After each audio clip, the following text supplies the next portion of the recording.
மதிப்புக்குரிய மாண்புமிகு முதலமைச்சர்களே, அனைவருக்கும் வணக்கம்.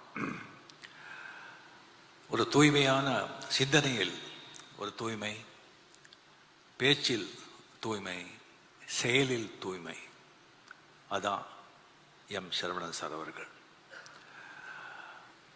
முதல்ல நான் 75 அவர்கள் ஷூட்டிங்கு ஏவிஎம் ஸ்டூடியோவில் ஷூட்டிங் பண்ணிட்டு இருக்கோம். அப்போ ஒரு பெரியவர் முன்னாலே போயிட்டுருக்காங்க. ஒரு வேஷ்டி, ஒரு ஜுப்பா, ஒரு துண்டு போட்டு, பின்னால் ஒரு கை கட்டி வெள்ளை ஷர்ட்டு வெள்ளை பேண்ட் போட்டு போயிட்டு இருந்தார். அப்போ கமல் சார் எனக்கு சொன்னார், அவர் தான் ஏவிஎம் செட்டியார் சார், அவர் பின்னாலே போகிறவர் தான் சரவணன் சார் அப்படின்னு சொல்லி. 75 அவரை பார்த்தது, அதுக்கப்புறம் தூரத்துலேருந்து பார்க்கறது தான். அதுக்கப்புறம் 1980 முரட்டு காலை படம். சரியா ஏவிஎம் ப்ரொடக்ஷன்ஸ் படங்களை தயாரித்து 8 வருஷங்கள் ஆன பிறகு மறுபடியும் இண்டஸ்ட்ரிக்கு வந்த படம். அந்த முரட்டு காலை படத்தில் என்ன ஹீரோவாக புக் பண்ணியிருந்தாங்க. அது ஏவிஎம் செட்டியார்கள் சொன்னது அப்படின்னு சொல்லி நான் கேள்விப்பட்டேன். அப்போ சரவணன் சார் ஆஃபீஸில் நேராக அவரை சந்தித்தேன். அந்த ஒரு ஆஃபீஸ் அவ்வளோ க்ளீன், அவ்வளோ நீட், வெல் டெக்கர்ட், அந்த மாதிரி ஒரு வைப்ரண்ட், ஒரு பாசிட்டிவிட்டி. நானும் எத்தனையோ அரசியல்வாதிங்க ஆஃபீஸுக்கெல்லாம் போயிருக்கேன், மல்டி பில்லியனியர் இண்டஸ்ட்ரியல் ஆஃபீஸுக்கெல்லாம் போயிருக்கேன். அந்த மாதிரி நான் பார்த்ததே கிடையாது. அந்த ஆஃபீஸில் போனவங்களுக்கு எல்லாம் தெரியும் எப்படி இருக்கும் சரவணன் சார் ஆஃபீஸ் அப்படின்னு சொல்லிட்டு. அவர் கூட நான் கம்பெனியில் 11 படம் பண்ணியிருக்கேன். 9 படம் எஸ்பி முத்துராமனோடவே பண்ணியிருக்கேன்.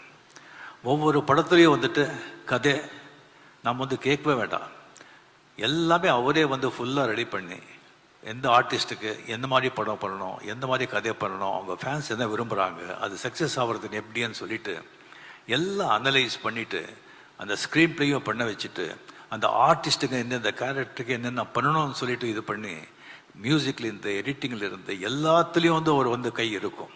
ஆனால் அது யாருக்கும் தெரியாது. எப்படி இந்த கண்ணன் மகாபாரத குருஷேத்திர யுத்தத்தில் எந்த ஆயுதமும் வேண்டாமல் ரதத்திலே உக்காந்துட்டு எப்படி ஜெயிச்சாரோ அந்த மாதிரி ஒரு ஆஃபீஸ்லேயே உக்காந்துட்டு எல்லா படத்தையும் ஜெயிக்க வைப்பார், எல்லா படத்தையும் வெற்றி படமாக்குறாரு. எத்தனையோ ஒரு இன்சிடென்ட்ஸ் இருக்கு அவரை பற்றி சொல்கிறதுக்கு. ஒன்று மட்டும் நான் இது இப்போ சொல்கிறதுக்கு நான் சொல்கிறேன். அதாவது எஜமான படம் உதயகுமார் டைரக்டர், அவருக்கு கதை சொன்னாங்க, ரொம்ப நல்லா இருந்தது. அது நல்லவருக்கு ரொம்ப சென்டிமெண்ட்டாக ரொம்ப நல்லா போன படம் அது. அப்போ சரவணன் சார் சொல்லிட்டு இருந்தாங்க, இதே மாதிரி ஒரு சென்டிமெண்ட் படம் எடுக்கணும் அவர் பிரதர், நல்ல கதை பிடிக்கணும்னு சொல்லியிருந்தாங்க. அப்போ நான் அவர்கிட்டே சொன்னேன், சார் இந்த மாதிரி உதயகுமார் நல்ல கதை வச்சுருக்காங்க, நல்ல டைரக்டர், அவர் படம் பண்ணலாமா அப்படின்னு சொல்லி. அவர் கதை கொடுக்குறாரா? இல்லை சார், அவர் தான் டைரக்டர், கதை எப்படி பிரதர், நம்ம எஸ்பி முத்துராமன் இத்தனை படம் பண்ணியிருக்காங்க, அவரை விட்டு நம்ம பண்ண முடியாது, அது நம்ம அவர் ஆக்டிவாக இருக்கும்போது பண்ண முடியாதுன்னு சொன்னாங்க. சரி சார் அப்படி சொல்லி வந்துட்டேன் நான். அதுக்கப்புறம் ஒன் டே முத்துராமன் சார் கூப்பிடுறாரு, ரஜினி ஷூட்டிங் இல்லைன்னு கேள்விப்பட்டேன், நான் இவேஎம்ல இருக்கேன், சரவணன் சார் கூட இருக்கேன், இங்கே வரையான்னு சொல்லிட்டேன். சரி, அங்கே போகும்போது சொன்னாங்க, இந்த மாதிரி நான் சார்கிட்ட சொல்லியிருக்கேன், நீங்கள் அந்த படம் பண்ணுங்க அப்படின்னு. அப்போ சரவணன் சாருக்கு மனசே இல்லை. சார் முத்துராமன் சார் நீங்கள் சொல்கிறீங்க, அதுக்காக நான் பண்ணுறேன், இதுதான் எனக்கு மனசு இல்லை, பட் எனக்காக நீங்கள் ஏவிஎம் ஸ்டூடியோவில் ஒரு ரூம் போட்டு கொடுக்குறேன், டெய்லி அந்த ரூமில் நீங்கள் வரணும், அங்கே நீங்கள் இருக்கணும், கண் முந்தாலும் நீங்கள் இருக்கணும், அப்போ தான் எனக்கு நிம்மதின்னு சொல்லி. அப்போலேருந்து எஸ்பி முத்துராமன் சார் இப்போ வரைக்கும் ஏவிஎம் ஸ்டூடியோவில் ஒரு ரூம் இருக்கும். அது அவருடைய நட்புக்கு ஒரு இலக்கணம்.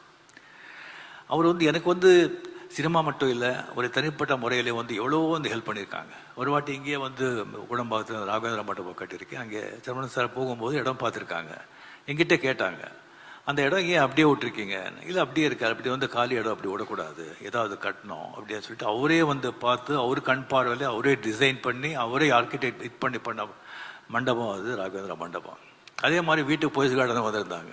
போயஸ் கார்டன் வீட்டு பக்கத்துலேயே சில கிரவுண்ட்ஸ் இருந்தது. அது சினிமா ஆர்டிஸ்ட் தானே, அது சினிமா படம் எப்படியோ தானாக வருது அப்படின்னு சொல்லிட்டு எல்லா பேர் நினைப்பாங்க. ஸோ அது 2 மடங்கு வெளியே சொன்னால் பரவாயில்ல, 3 மடங்கு சொன்னால் பரவாயில்ல, 10 மடங்கு 15 மடங்கு சொன்னாங்க. நான் ஒரு 10 அடிக்கு காம்பவுண்டு கட்டிட்டு out of sight out of mind அப்படின்னு சொல்லி அதை நான் விட்டுட்டேன் நான். அதுக்கு சரவணன் சார் வீட்டுக்கு வந்தாங்க, என்ன பிரதர் அங்கே சவுரி கட்டிருக்கீங்க? நான் சொன்னேன், இந்த மாதிரி சார் கிரவுண்ட் இருக்குது, என்னோட வேலையை சொல்கிறாங்கன்னு சொல்லி. இல்லை பிரதர், அது என்ன வேலை இருந்தாலும் சரி நீங்கள் வாங்கிடுங்க, அங்கே வேறு யாராவது அவங்களுக்கு டிஸ்டர்பன்ஸாக இருக்கும், இன்னும் நாளைக்கு நீங்கள் ரிக்ரெட் பண்ணுவீங்க அப்படின்னு சொல்லி. இந்த மாதிரி எவ்வளவோ விஷயங்கள், எவ்வளோ. அதுக்கப்புறம் சிவாஜி படம் பண்ண பிறகு என் கேட்ட சொன்னாங்க, நீங்கள் 90s வந்து 2 வருஷத்துக்கு உடம்பு பண்ணுறீங்க, 3 வருஷத்துக்கு உடம்பு பண்ணுறீங்க, வேண்டாம் பிரதர்.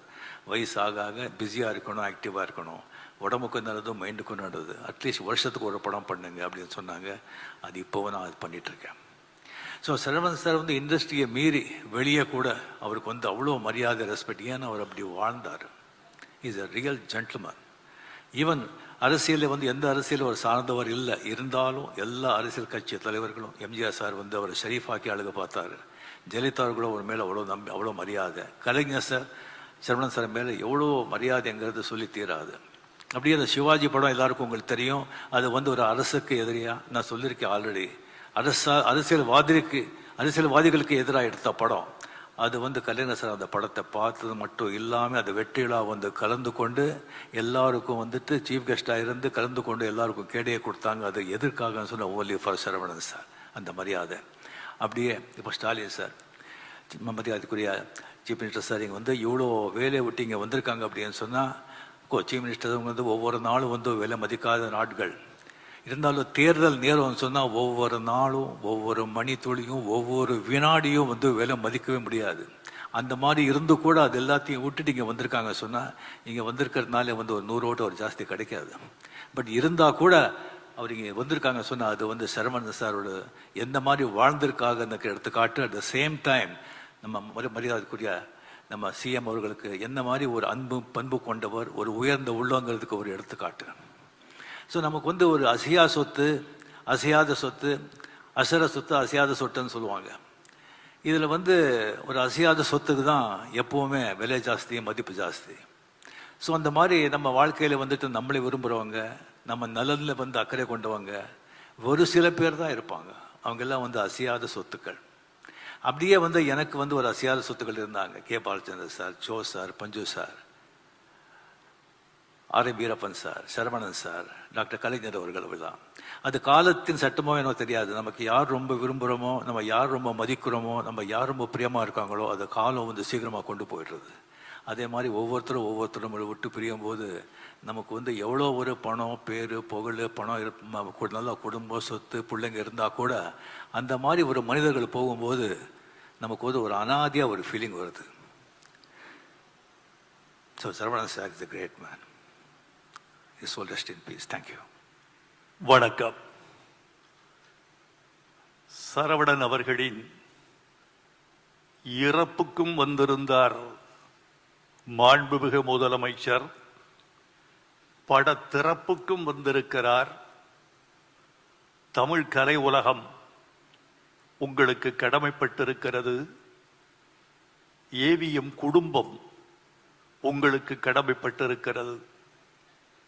இந்த 45 ஆண்டு கால கலை உலக வாழ்வில் ஒரு 3000 பேரை நான் தாண்டி வந்திருப்பேன்.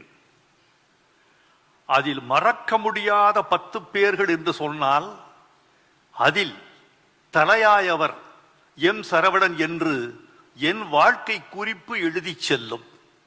ஊரெல்லாம் கூடி ஒலிக்க அழுதிட்டு, பேரினை நீக்கி பின் பிணமென்று பேரிட்டு, சூறையங்காட்டிடை கொண்டு போய் சுட்டிட்டு, நீரினுள் மூழ்கி நினைப்பு ஒழிந்தார்களே என்பது திருமூலர் பாட்டு.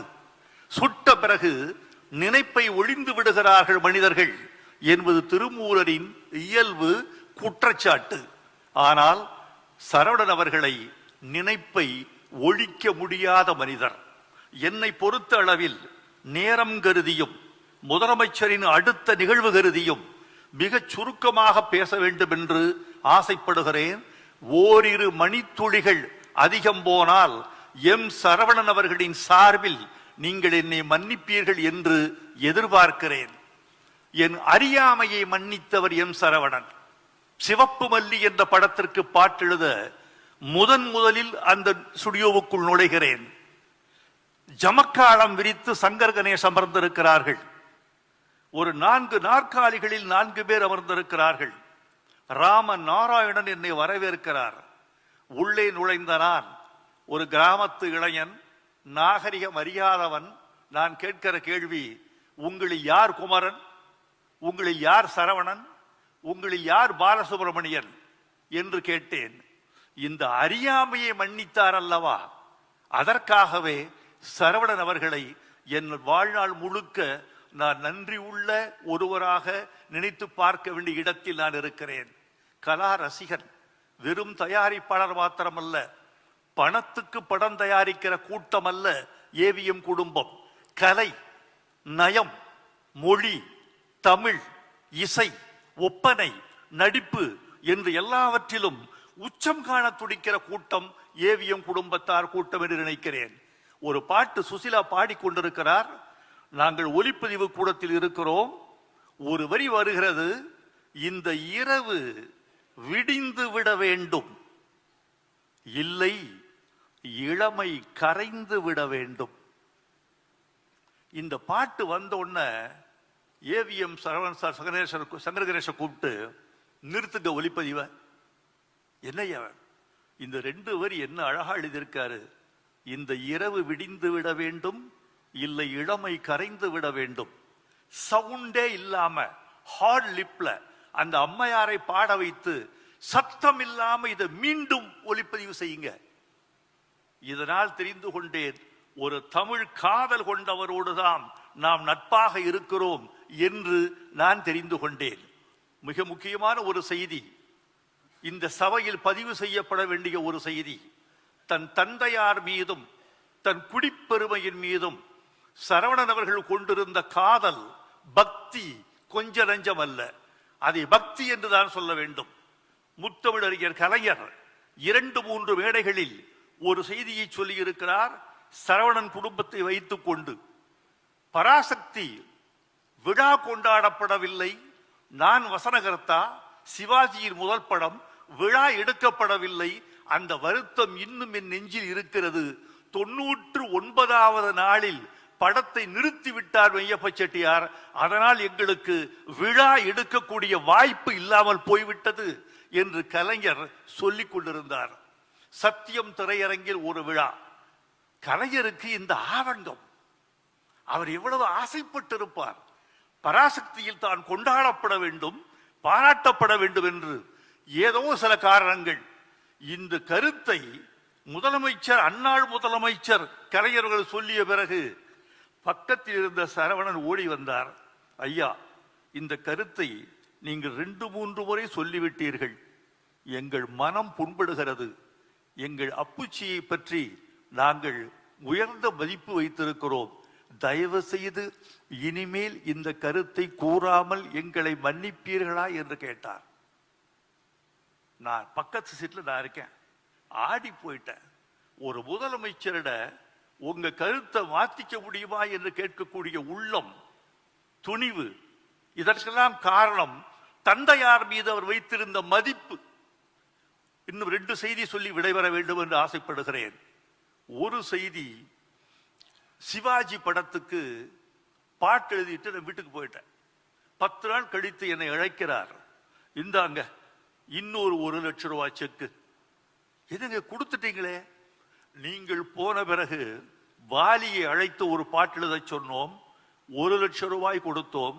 எனக்கு மேலும் 1 லட்சம் வேண்டும் என்று வாலி கேட்டார், பேசாமல் கொடுத்து விட்டோம். அப்ப வைரமுத்துவுக்கு மட்டும் ஏன் குறைத்து கொடுத்தோம்? கூப்பிடு வைரமுத்துவ, இந்தா நீங்கள் 1 லட்சம் ரூபாய் வச்சுக்கங்க. வாலியும் நீங்களும் எங்களுக்கு 2 கண்கள். யாருக்கு வரும் இந்த உயர்ந்த உள்ளம்?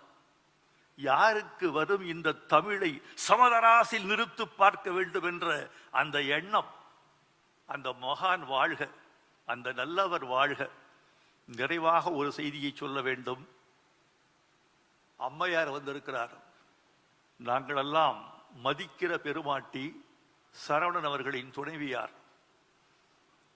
மரணத்திற்கு முன்பு அவர் சொல்லி சென்ற வார்த்தைகள், அவர் எவ்வளவு பெரிய மனிதன் என்பதை எனக்கு வெளிச்சம் போட்டு காட்டின. என் மரணத்திற்கு பிறகு என் மனைவி வெள்ளை சேலை அணியக்கூடாது, மங்களங்களை அழித்துக் கொள்ளக்கூடாது, நெற்றிப்பொட்டு நிறைவோடு திகழ வேண்டும், பூக்கள் அணிந்து கொள்ளலாம், கைவளைகள் கழற்ற வேண்டாம், எந்த ஆபரணத்தையும் என் மனைவி என் மரணத்தால் துறக்க வேண்டாம் என்று சொல்லி செல்கிற ஓர் உயர்ந்த உள்ளம் தன் மரணத்திற்கு பிறகும் தன் துணைவியார் இந்த சமூகத்தால் மதிக்கப்படுகிற இடத்தில் இருக்க வேண்டும் என்று சொல்லி சென்ற அந்த நல்ல கணவனை எப்படி நாம் மறப்பது? நல்ல தயாரிப்பாளர், நல்ல தமிழ் ரசிகர், நல்ல கணவர், நல்ல தந்தை, நல்ல சமூக மனிதன். அவர் அவர் சென்று பணியாத திருமண வீடுகள் இல்லை, அவர் சென்று அஞ்சலி செலுத்தாத இறப்பு வீடுகள் இல்லை. ஏவிஎம் குடும்பத்துக்கே எல்லா நிகழ்ச்சிகளிலும் கலந்து கொள்ளக்கூடிய ஒரே ஒரு ஒற்றை அடையாளம் எம் சரவணன். அவர் மறைந்து விட்டார் என்பது பௌதிக உண்மை. பிசிக்கலா அவர் இல்லை, எலும்பும் நரம்பும் சதையுமாய் அவர் இல்லை. ஆனால் உணர்வுகளாய், நிறைவுகளாய், நல்லெண்ணங்களாய், விழுமியங்களாய் அவர் நிலைத்து வாழ்வார். வாழ்க எம் சரவணன் அவர்களின் நினைவுகளும் புகழும்.